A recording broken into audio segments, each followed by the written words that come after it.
Welcome to The Explainer.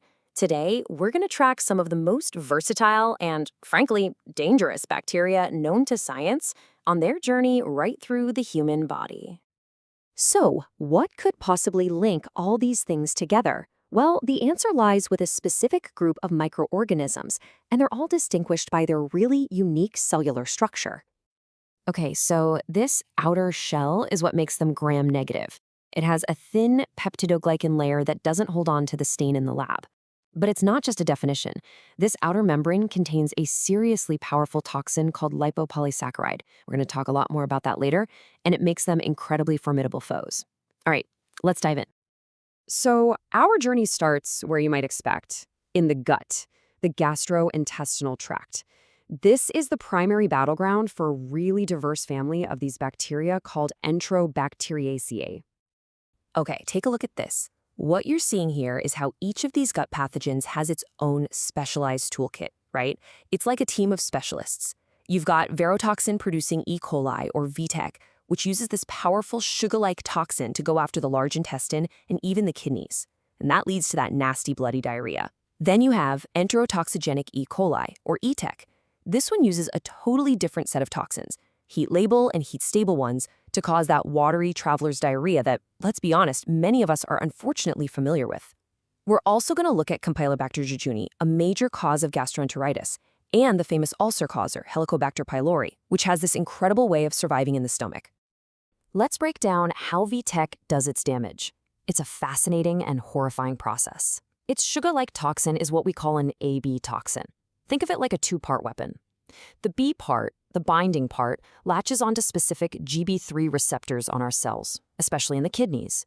Once it's locked on, the cell lets it in, and that's when the A subunit, the active part, gets to work. It acts like a molecular sniper, precisely cleaving ribosomal RNA in the cell's protein factory, the ribosome. This just completely shuts down production. The cell dies. And when enough cells die in the kidneys, you get that severe condition, hemolytic uremic syndrome, or HUS. And the scariest part?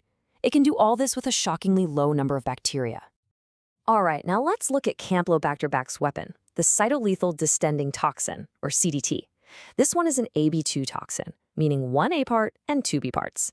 And instead of hitting the protein factory, this toxin goes straight for the cell's command center, the nucleus. It literally acts as a DNase, creating these devastating double-strand breaks in the DNA itself. The damage is so bad the cell just has to stop everything. It rests in the G2 phase of the cell cycle, meaning it can't divide, and that triggers massive inflammation. And this is just a brilliant example of survival against all odds. I mean, the stomach is basically a vat of acid, right? It's lethal to most bacteria. But Helicobacter pylori, it comes prepared. It pumps out an enzyme called urease. This enzyme creates a protective, neutral pH bubble of ammonia right around the bacterium. It's its own personal force field. And this shield is what allows it to set up shop in the stomach lining, leading to chronic inflammation, gastritis, and eventually those painful peptic ulcers. But here's the thing. The invasion doesn't always stay contained in the gut. Some strains of E. coli are equipped to travel. They can break out and establish infections in totally different parts of the body. And that's when the threat escalates from just a local problem to a full-blown systemic crisis. 80 to 90%. Just let that sink in. That is the staggering percentage of community-acquired urinary tract infections, UTIs, caused by just one specific pathotype, uropathogenic E. coli, or UPEC. So how on earth does one type of bacteria cause so many UTIs? Well, UPEC is basically perfectly engineered for this job. First, it uses these specialized grappling hooks called fimbriae to latch on and just refuse to be flushed out. It has type 1 fimbriae for the bladder and P fimbriae for the kidneys, specific tools for specific sites. Once it's attached, it deploys toxins like hemolysin and cytotoxic necrotizing factor to damage our cells. But here's the really cunning part.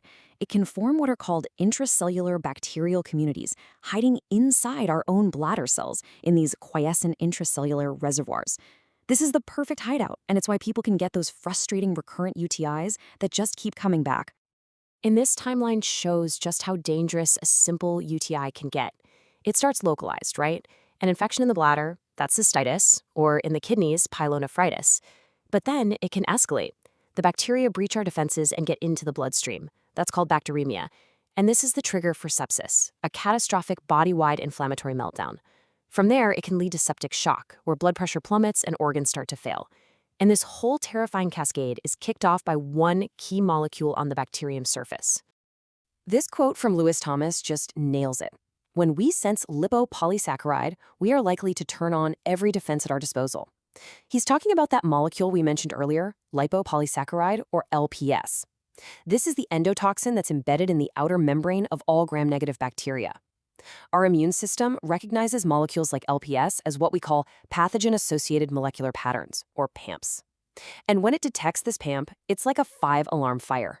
It sees it as an extreme danger signal and triggers this massive, overwhelming release of inflammatory molecules called cytokines. This is what turns on every defense and leads to that systemic inflammation of sepsis. Okay, on to our final act, the last and most critical frontier, the central nervous system.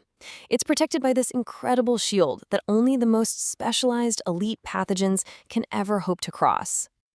And that shield is the blood-brain barrier, or the BBB. You can think of it as the world's most exclusive bouncer. It's a tightly packed layer of endothelial cells with extremely low permeability, and its whole job is to keep the brain's environment pristine and free of invaders. So to cause meningitis, a bacterium has to figure out a way to get past this elite defense system. So let's meet the specialist that can do just that. Neisseria meningitidis. This is a gram-negative diplococcus. Diplococcus just means it's a bacterium that likes to hang out in pairs. In fact, under a microscope, they often look like a tiny pair of coffee beans. And this little organism is a leading cause of bacterial meningitis and a deadly condition called invasive meningococcal disease, or IMD. So what's its secret? How does Neisseria meningitidis get past the blood-brain barrier? Well, it has a few infiltration tactics up its sleeve. It can use the classic Trojan horse method, hiding inside our own immune cells that are actually allowed to cross. It can also move directly through the barrier cells themselves in a process called transcellular traversal. Or it can just slip between them when inflammation has caused the tight junctions holding the barrier together to become a bit leaky. That's called paracellular traversal. Of course, there's also direct entry after trauma, but these are the key strategies it uses to invade that sterile space around the brain and infect the cerebrospinal fluid. Now, one of the key virulence factors for Neisseria meningitidis is its polysaccharide capsule. This capsule is what defines its serogroup, and as you can see from this 2022 data, Group B is a major cause of disease. It also poses this really unique challenge for vaccine developers. Why? Because its capsule is made of sialic acid, which chemically mimics a human protein called NCAM. It's called molecular mimicry. The bacterium is essentially wearing a disguise that makes it look like self, making it incredibly difficult for our immune system to recognize it as a foreign invader. And that's why creating a broadly effective Group B vaccine has been such a huge public health challenge for decades. Okay, so after all that, how do we actually identify these highly adapted invaders and fight back in this constant war? Let's get into diagnosis and defense. Diagnosis is, of course, absolutely key. And for Helicobacter pylori, there's a really brilliant non-invasive method called the urea breath test. It directly detects that unique survival enzyme we talked about, urease. Basically, a patient swallows a pill containing a special labeled urea. If H. pylori is in their stomach, its urease enzyme will break down that urea, releasing labeled carbon dioxide. And that labeled CO2 then shows up in the patient's breath. It's an elegant and direct confirmation of an active infection. Back in the lab, we have a whole suite of tools that come into play. We can use selective media like sorbitol McConkey agar, which helps us pick out the dangerous E. coli 0157 from all the other strains. For even faster results, we can use molecular testing, like a rapid PCR test, to amplify and detect specific toxin genes right from a patient's sample. Now, in a suspected meningitis case, where time is everything, a direct look at the cerebral spinal fluid from a spinal tap can reveal those characteristic gram-negative diplococci, giving a crucial life-saving diagnosis.